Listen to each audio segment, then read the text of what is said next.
Cold Case Chronicles, The House of Horrors, John Wayne Gacy's Crawl Space, The Killer Clown's Secret. You walk through the quiet suburbs of Norwood Park Township, Illinois, on a cold December morning in 1978. The houses are modest but well maintained, with neat lawns and driveways where families park their cars. Children play in yards while their parents head off to work. It's the American dream made manifest. Safe, predictable, normal. 213 West Summerdale Avenue stands a house that will forever change how America thinks about suburban safety. Behind its unremarkable facade lays one of the most horrific crime scenes in criminal history. In the crawl space beneath this ordinary ranch home, investigators are about to discover the bodies of 26 young men, buried like discarded trash under the floorboards. The man who owns this house is John Wayne Gacy. To his neighbors, he's a successful contractor who throws elaborate parties and sometimes dresses as Bogo the Clown to entertain children at local events. He's active in democratic politics, poses for photos with politicians, and runs a construction company that employs dozens of young men.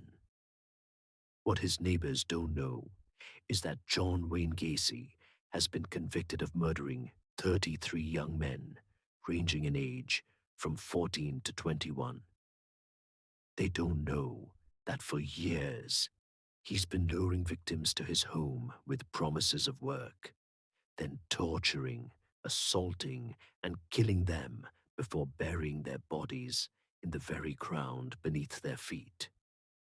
You're about to hear the true story of how this monster operated for nearly a decade while hiding behind a mask of respectability. This isn't just about the crimes themselves. It's about how someone can commit such acts while living openly in a community, hiring employees, attending social functions, and fooling everyone around them. Investigators would eventually find 29 bodies buried on the Gacy property, most in that crawl space beneath his home, and 4 who had been thrown from the Cape 55 bridge over the Des Plaines River. What you're about to hear comes directly from police reports, FBI files, witness testimonies, and court records. This is the complete story of how America's most prolific serial killer was finally exposed, and how the discovery of his victims changed criminal investigation forever. You need to understand how John Wayne Gacy managed to kill so many people without detection, to comprehend the horror of what investigators discovered. Unlike killers who target strangers in random locations, Gacy operated from his home base, using his legitimate business as a cover for his crimes. John Wayne Gacy Jr.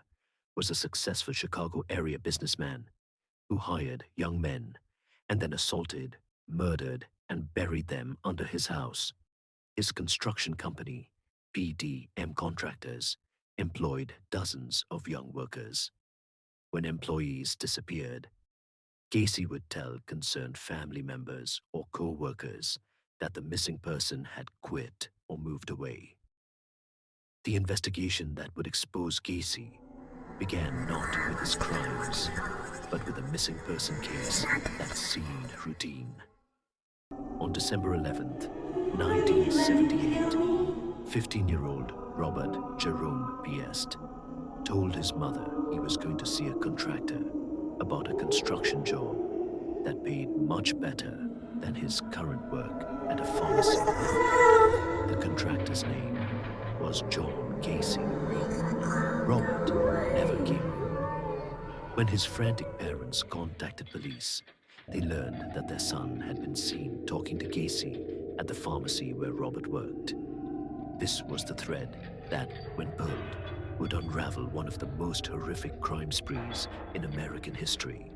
Des Plaines police obtained a search warrant for Gacy's property on December 13th, 1978. What they initially expected to be a routine missing person investigation was about to become something else. Officer Bob Schultz, bringing with it a noticeable smell. That odor from the heat, from the crawl space. Former Des Plaines officer Mike Albrecht recalled. Bob said right away, it smelled like a morgue. The smell of decomposition was overwhelming once officers entered the house. Gacy had explanations ready. There were dead mice under the house. A sewer had backed up. The previous owner had buried pet animals in the yard. But investigators noticed inconsistencies in his story and obtained additional search warrants. Papers, wallets, and other property of missing Chicago area youths, including 19-year-old John Seek and 17-year-old Gregory Godzik, are found inside his house. An anthropologist and a dental expert are brought to the house to help with evidence. What officers found in that initial search was just the beginning. Personal belongings of multiple missing young men were scattered throughout Gacy's home. Driver's licenses, wallets, jewelry, and clothing that families had reported missing with their sons were hidden in closets, drawers, and storage areas. But the real horror was still hidden beneath their feet, in the crawl space that Gacy had turned into his private cemetery. You stand with investigators as they prepare to enter the crawl space beneath John Wayne Gacy's house on December 21st, 1978. The smell of death is so overwhelming that officers have to work in short shifts, coming up for fresh air every few minutes. What they're about to discover will haunt them for the rest of their lives. In Gacy's crawl space, investigators found the first sets of human remains, and over the course of the next 8 days, the full scope of Gacy's horrific murder spree became known. Crowds of people gathered outside Gacy's home as investigators kept uncovering more bodies. The first body is discovered wrapped in plastic and buried in lime. Gacy's attempt to speed decomposition and mask the smell. But as officers continue excavating, they realize this isn't just one victim. There are multiple graves, some containing more than one body, all arranged in a systematic pattern that suggests years of careful planning. 27 victims were excavated from the crawl space. Another was under his garage, and there was one more in his backyard. 4 others had been thrown into the Des Plaines River after, Gacy told investigators. He ran out of room on his property. The methodical nature of the burial site reveals the calculated mindset behind these crimes. Gacy had divided his crawl space into sections, digging graves in a grid pattern to maximize the number of bodies he could hide. Some victims were buried with lime to accelerate decomposition. Others were wrapped in plastic or cloth. A few were simply placed in shallow graves and covered with dirt. On December 22nd, while in police custody, Gacy verbally confessed to killing 32 young men. He drew a diagram showing where the bodies would be found under his home. This diagram would prove remarkably accurate, demonstrating that Gacy knew exactly where each victim was buried. The excavation process becomes a media spectacle as news crews gather outside the house. Crowds and broadcast news crews and trucks gather outside the house daily. Day after day, live television coverage shows the removal of dozens of bodies from Gacy's property, shocking the nation and forever changing how America thinks about serial killers. You can imagine the horror experienced by the investigators, coroners, and forensic experts who had to process this scene. Many later required counseling to deal with the psychological trauma of what they witnessed. The sheer scale of the killing, 29 bodies on a single property, was unprecedented in American criminal history. Gacy turned to this method of disposing the bodies when he couldn't fit any more on his property.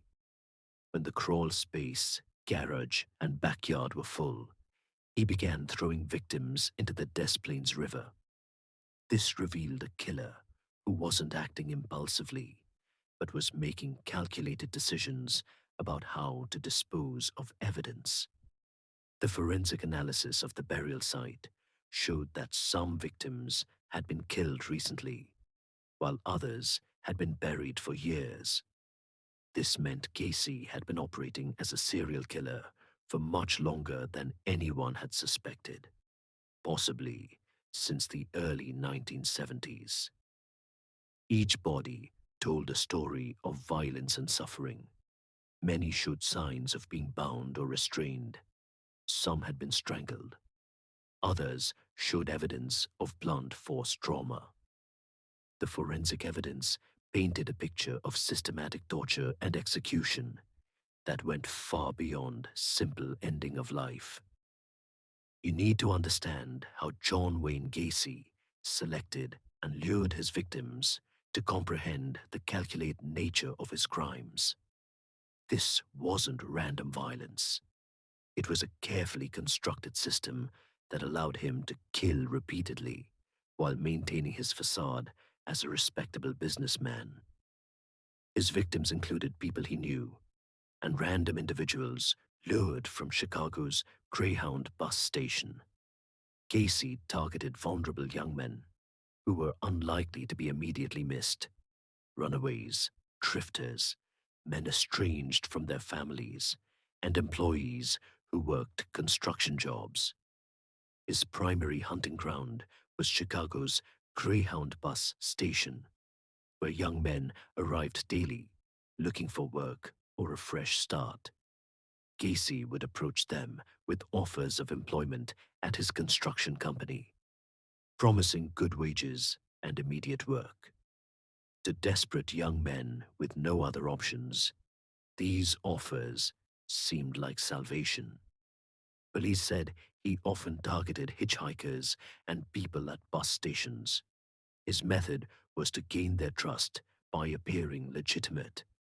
He had business cards, a successful company, and references they could check. Once he convinced them to come to his house, either for an interview or to start work immediately, they were completely in his power. The house at 8213 West Summerdale Avenue became his killing ground. Gacy had renovated it specifically to facilitate his crimes. The crawl space had been enlarged and reinforced. He had tools for digging graves and disposing of bodies. Most chillingly, he had developed routines for cleaning up after each incident and maintaining the appearance of a normal home. Gacy's method of killing was particularly cruel. He would often begin by offering victims alcohol or drugs, then restraining them when they were impaired. He developed what he called his rope trick, a method of strangulation that allowed him to control the victim's death, sometimes reviving them multiple times before finally ending their life. The psychological torture was as calculated as the physical violence. Gacy would tell victims what he planned to do to them, describe how their bodies would be disposed of, and explain that no one would ever find them.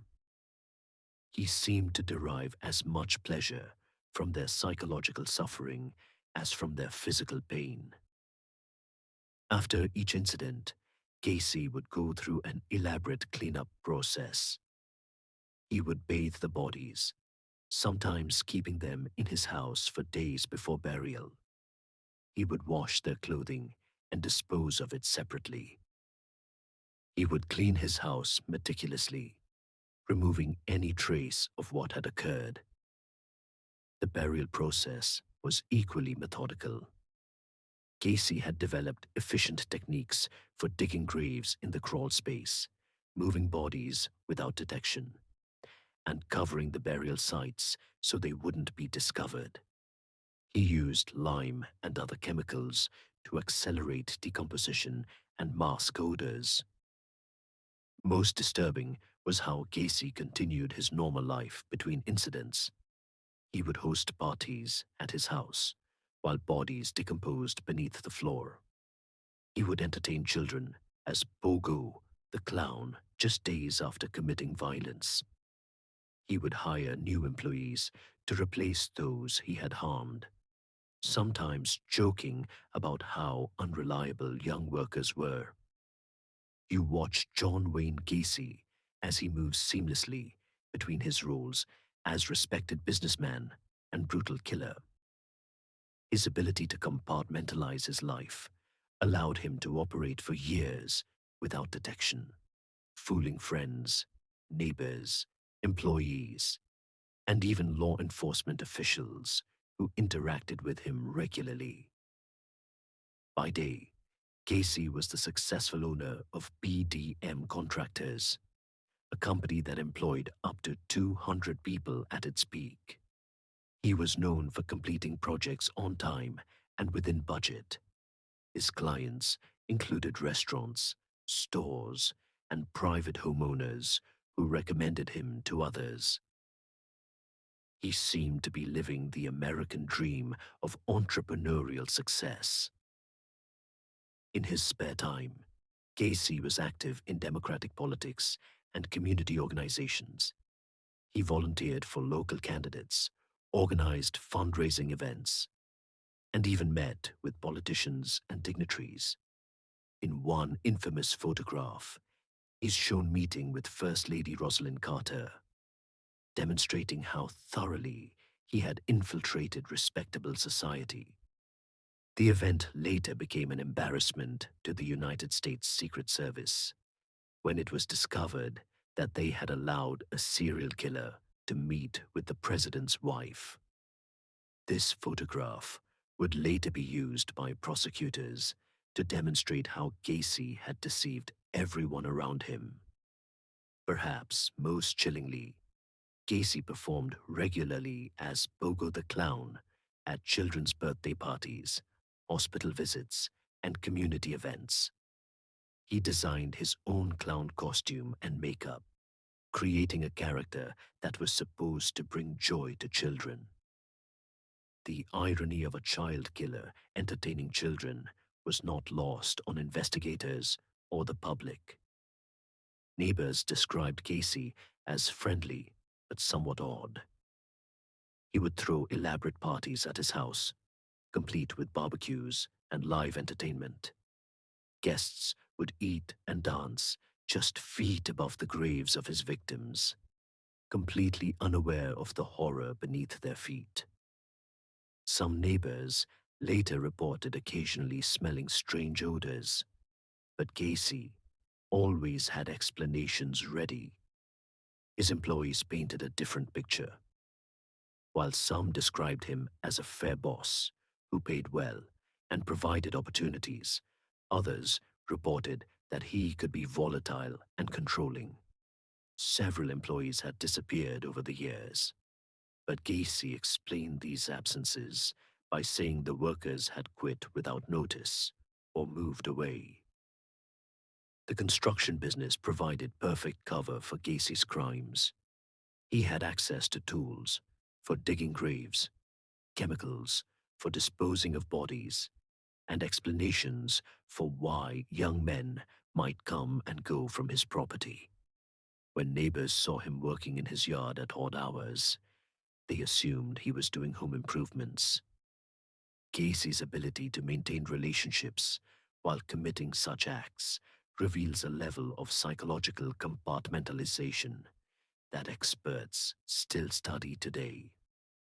He could torture and end someone's life on a Tuesday, then attend a political fundraiser on Wednesday, perform as a clown on Thursday, and host a neighborhood barbecue on Friday, all while appearing completely normal. This double life allowed him to continue killing for years without serious suspicion. When young men disappeared, their families often had no idea where to look. When they contacted police, officers would often treat the cases as runaways rather than potential homicides. Gacy's respectable facade protected him from the kind of scrutiny that might have exposed his crimes earlier. You need to understand who John Wayne Gacy's victims were to comprehend the full tragedy of his crimes. These weren't nameless statistics. They were sons, brothers, friends, and partners who had hopes, dreams, and people who loved them. Their stories reveal not just the brutality of their final moments, but the lives that were cut short. 28 of the bodies have been identified, but 5 remain nameless. The process of identifying victims has continued for decades, with forensic scientists using DNA analysis and genealogy websites to put names to the remains found in Gacy's crawl space. Robert Jerome Piest, the 15-year-old whose disappearance triggered the investigation, was described by family and friends as responsible and hardworking. He was saving money for a car and had dreams of becoming a pharmacist. His decision to meet with Gacy about a construction job was motivated by a desire to earn more money to help his family and fund his John Aldridge was 18 when he disappeared in 1975. He had worked for Gacy's construction company and had gone to Gacy's house to collect back wages he was owed. His car was found abandoned, but police initially treated his disappearance as a case of a young man running away from home. His body was later found buried in Gacy's backyard. Gregory Godzik was 17 and engaged to be married when he disappeared in December 1976. He was described as friendly and outgoing, someone who got along well with everyone. His fiancée waited for him to return, never knowing that he was buried beneath Gacy's house. His wallet was among the personal belongings found in Gacy's home. John Sick was 19 and had recently purchased his first car, a Plymouth Satellite that he was proud of and excited to show to friends. After his disappearance, Gacy was found to be driving Seitz's car and had forged the title to put it in his own name. His identification was among the papers found inside Gacy's house. Samuel Stapleton was 14 years old, making him one of Gacy's youngest victims. He had been reported as a runaway, but his body was found in Gacy's crawl space. His youth highlights the vulnerability of Gacy's target population. Young people who were often ignored by authorities when they went missing. Billy Carroll was 16 and had been living on the streets when he encountered Gacy. Like many runaways, he was looking for work and a stable place to stay. Gacy's offer of employment seemed like an opportunity to build a better life. Instead, it led to his death and burial in the crawl space. Francis Wayne Alexander is the latest victim to be identified using matching DNA from a genealogy website. Alexander was 21 or 22 when he disappeared, and his identification in 2021 provided closure to family members who had wondered about his fate for over 40 years. Many victims came from troubled backgrounds, broken homes, poverty, abuse, or addiction issues that made them vulnerable to Gacy's predatory behavior. Some were runaways seeking independence. Others were young men trying to support families or pay for education.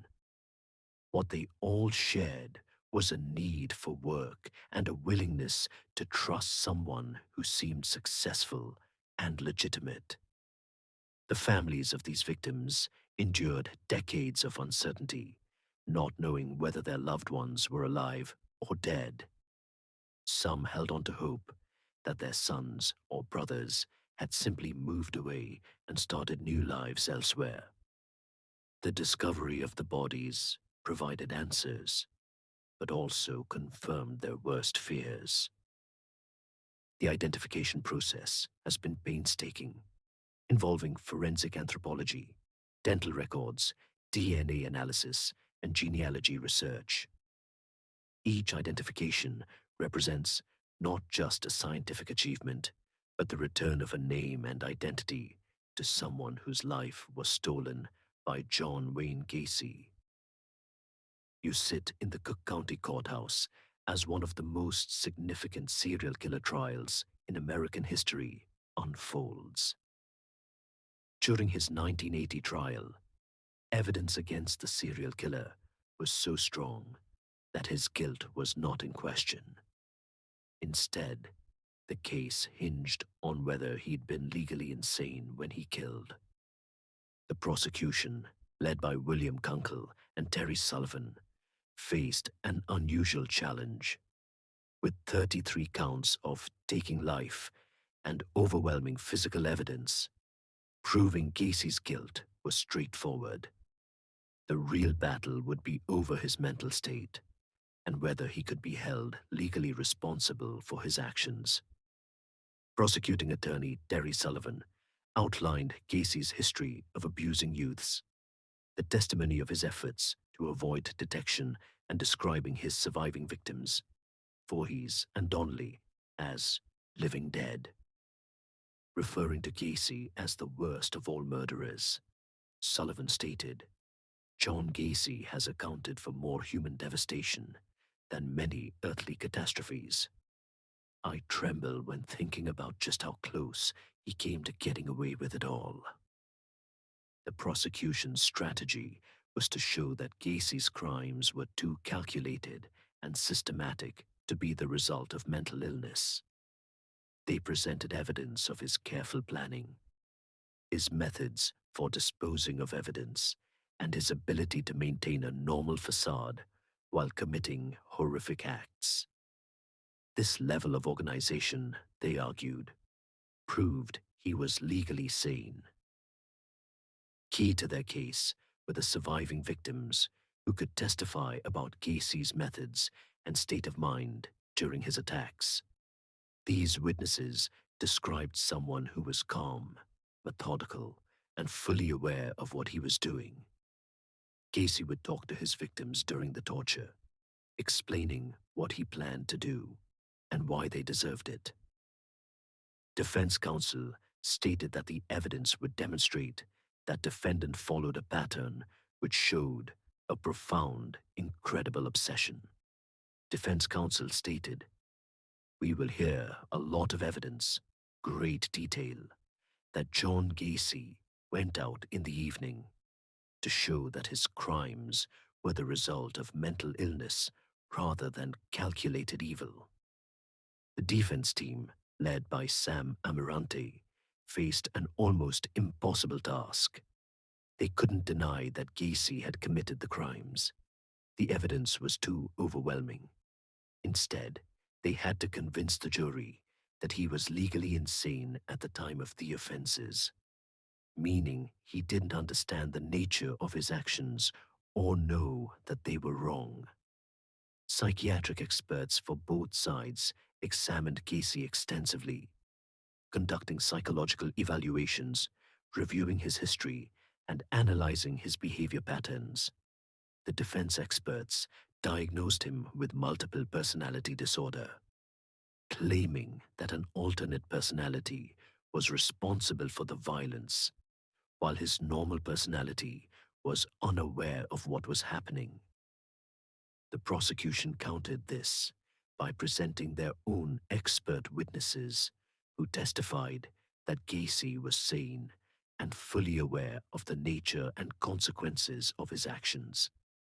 The jury deliberated for less than 2 hours before rejecting the insanity defense. The prosecution's psychiatric experts found that while Gacy had personality disorders and antisocial tendencies, he was not legally insane. They pointed to his ability to plan crimes, dispose of evidence, maintain his business, and interact normally with society as proof that he understood reality and the consequences of his actions. The evidence of premeditation was overwhelming. Gacy had modified his house to facilitate his crimes, developed systematic methods for disposing of bodies, and created elaborate stories to explain the disappearance of victims. This level of planning was inconsistent with legal insanity. Perhaps most damning was Gacy's own behavior during questioning. He was able to draw detailed diagrams of where bodies were buried, remember specific details about individual victims, and explain his methods for avoiding detection. Someone who was truly insane would not have retained such clear memories of their actions. The jury's quick deliberation reflected the strength of the prosecution's case. Despite the horrific nature of the crimes and Gacy's obvious psychological problems, the evidence clearly showed that he knew what he was doing and understood that it was wrong. He had simply chosen to do it anyway. You witnessed the final chapter of John Wayne Gacy's story as the American justice system grapples with how to respond to such unprecedented evil. On March 13, 1980, Gacy was sentenced to death for 12 of the incidents and to life in prison for the others. He would spend 14 years on death row, filing appeals and giving interviews while families of his victims sought closure. He was executed for his crimes on May 10, 1994, by lethal injection at Stateville Correctional Center in Illinois. His final words were reportedly defiant, showing no remorse for his victims or acknowledgement of the pain he had caused their families. The Gacy case fundamentally changed how law enforcement approaches missing person cases, especially those involving young adults. Before Gacy, police often assumed that missing young men were runaways who would eventually return home. The discovery of 33 victims in one location demonstrated that serial killers could operate for years without detection if their victims came from vulnerable populations. The investigation also advanced forensic science techniques. The challenge of identifying remains that had been buried for years led to improvements in forensic anthropology, dental analysis, and DNA testing. Decades after their bodies were found, the Cook County Sheriff's Office set out to identify the remaining victims of John Wayne Gacy, using new technologies that weren't available during the original investigation. The case highlighted the vulnerability of young men seeking employment in the construction industry. Gacy's ability to use his legitimate business as a cover for his crimes led to increased scrutiny of contractors who hired transient workers and better protocols for tracking employees who disappeared. For the families of victims, the trial and execution provided some measure of justice, but could never fully compensate for their losses. Many had endured years of uncertainty, not knowing whether their loved ones were alive or dead. The discovery of the bodies answered their questions, but confirmed their worst fears. The survivors of Gacy's attacks, those who managed to escape or were left for dead, faced lifelong trauma from their experiences. Their testimony was crucial for understanding Gacy's methods and mental state, but providing that testimony required them to relive their worst moments in front of the world. The case also raised questions about how someone could commit such acts while living openly in a community. Gacy's neighbors, employees, and associates had to grapple with the fact that they had been fooled by someone capable of such evil. Many questioned their own judgment and ability to recognize danger. The house at 8213 West Summerdale Avenue was eventually demolished, as no one wanted to live in a place where so many young people had been tortured and killed. The site was cleared and left vacant for years, serving as a reminder of the horrors that had occurred there. Gacy's case became a landmark in the study of serial killers and criminal psychology. Researchers continue to analyze his methods, motivations, and ability to maintain a double life while committing such brutal crimes.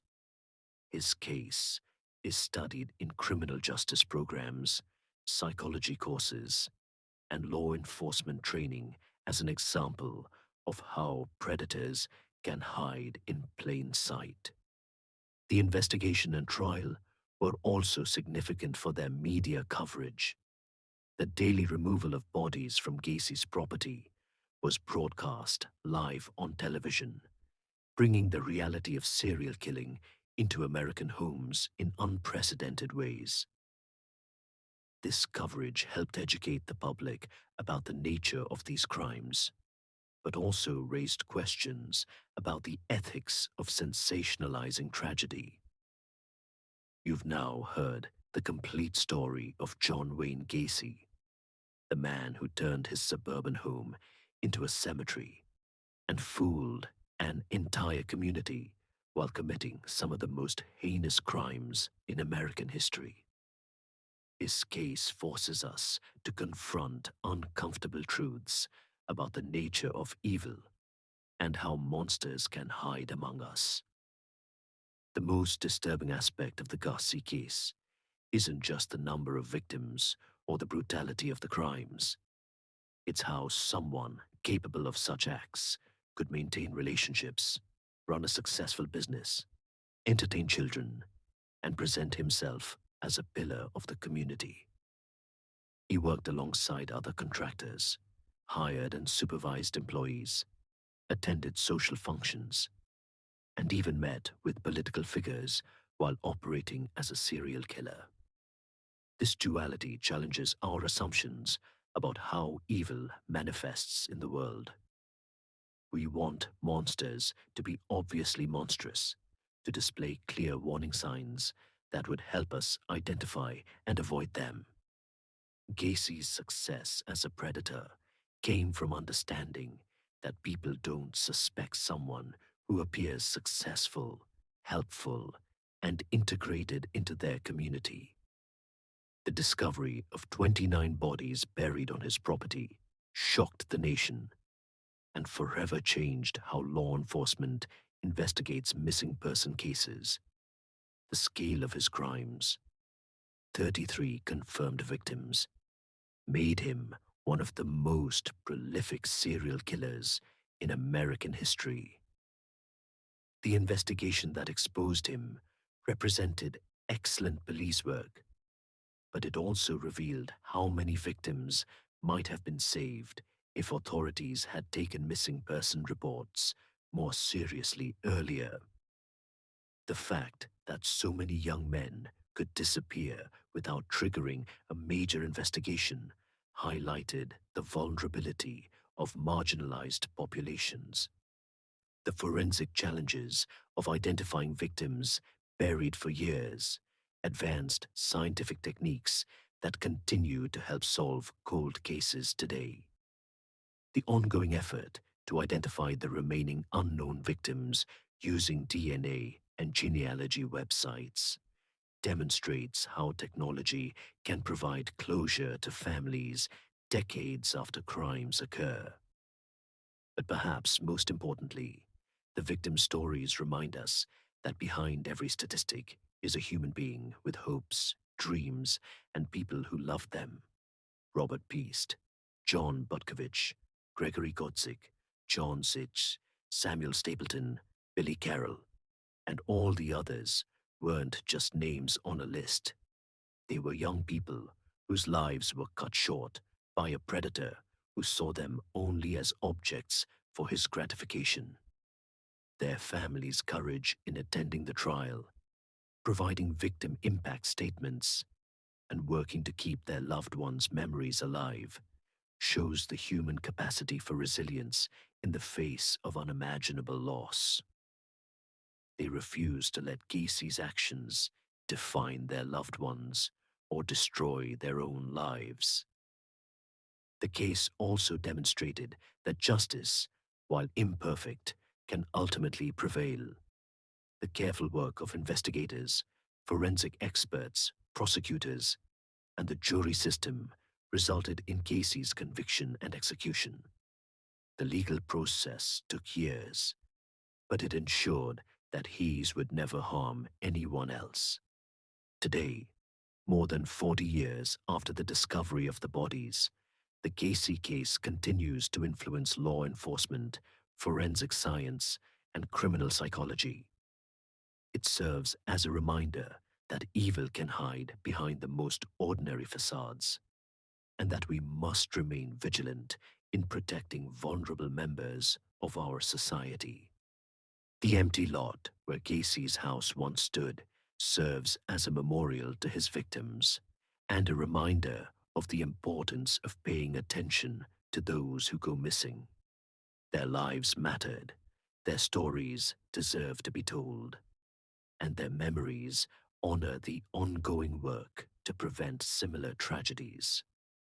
John Wayne Gacy wanted to be remembered as someone who fooled everyone and got away with decades of violence. Instead, he should be remembered as the coward who preyed on vulnerable young people and ultimately failed in his attempts to avoid responsibility. Justice was served, the victims were honored, and society learned important lessons about recognizing and stopping predators. That may be the most important legacy of this horrific case, that even the most successful monsters eventually face consequences for their actions, and that the victims they tried to erase from history will be remembered long after their killers are forgotten.